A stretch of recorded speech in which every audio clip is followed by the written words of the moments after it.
Ayan na, dineclare na ng Supreme Court na unconstitutional ang impeachment complaints kay Vice President Sara Duterte.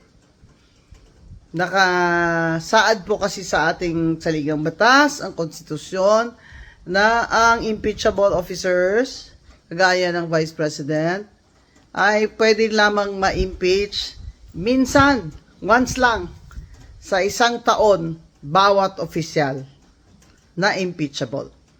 At ano po ang ginawa dito ni Speaker Romualdez?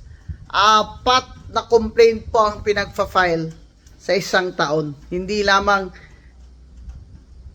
2. 4 talaga. At kaya sagot ang House of Representatives at ang Speaker ng Supreme Court. Sagutin ito mga katanungan ito. Ano nangyari doon sa 3 impeachment complaint? Bakit itong pang-4, ito yung inakyat nyo doon sa Senado? Bilang itong complaint na siyang basihan ng paglilitis o impeachment. Nasaan ang 3? Ano nangyari sa 3? Anong mga komite ang nagpasa nito? Sinabi pa ng Supreme Court, sagutin ni Speaker. Nabasa ba ng lahat ng congressman at congresswoman ang impeachment complaint na yan bago nila pinirmahan? Di ba may narinig tayong mga haka-haka dyan, pero palagay ko totoo yun, na pinatawag daw ang mga congressman na mga majority, mga congressman na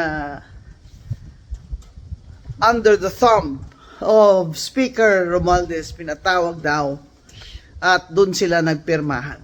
Yung mga hindi pumirma, yun yung hindi pumunta o hindi pinatawag. Kaya, ang tanong ng Supreme Court, nabasa ba ng lahat yung impeachment complaint na yon? Yung pang-4 bago yan pinirmahan ng mga sumang-ayon? Hindi na po sumagot. Yan ho ang problema. Kung ang ating House of Representatives ay sinasabi niyang siya, ang Speaker, ay hindi po niya sasagutin ang Supreme Court. Abay, ngayon ka lang makakita ng sabi democratic na bansa na ang House of Representatives ay ayong sumagot sa Supreme Court. Sa Amerika na. Pag pinapasagot ng Supreme Court, sasagot talaga lahat ng mga opisyalis ng gobyerno. Aba ito, talagang saksakan na talaga ang kapangyarihan ni Speaker Romualdez sa ilalim ng administrasyon ng kanyang pinsan, ni President BBM. Ito ay isang dagok na naman, hindi lamang dagok ito. Saksak ito sa dibdib ni BBM ang ginawa ng pinsan niyang Speaker of the House.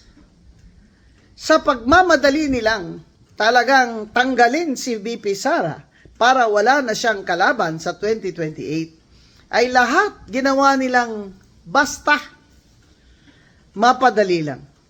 Kaya ngayon, sasabihin pa ba niya ni Speaker na hindi siya sang-ayon at hindi sila papayag? Ngayon, wala siyang magawa dahil yung Senado, hindi niya uto-uto yan si Senate President Chis Escudero. Siyempre, sasabihin ni Senate President Chis Escudero, magsalita ng Supreme Court. Ano gagawin namin? Mas mataas pa ba kami sa Korte Suprema? Mas mataas pa ba ang House of Representatives under Speaker Romualdez sa Korte Suprema? BBM, kasalanan po ito lahat ng inyong pinsan. Kaya sana po tanggalin nyo na yan as Speaker. Yan lang po nakakasama na talaga ng image niyo lalo eh. Kasi lahat ng ginawa niya, simula pa dun sa budget na institutionalize na yung lahat ng mga ayuda doon na ginawa nilang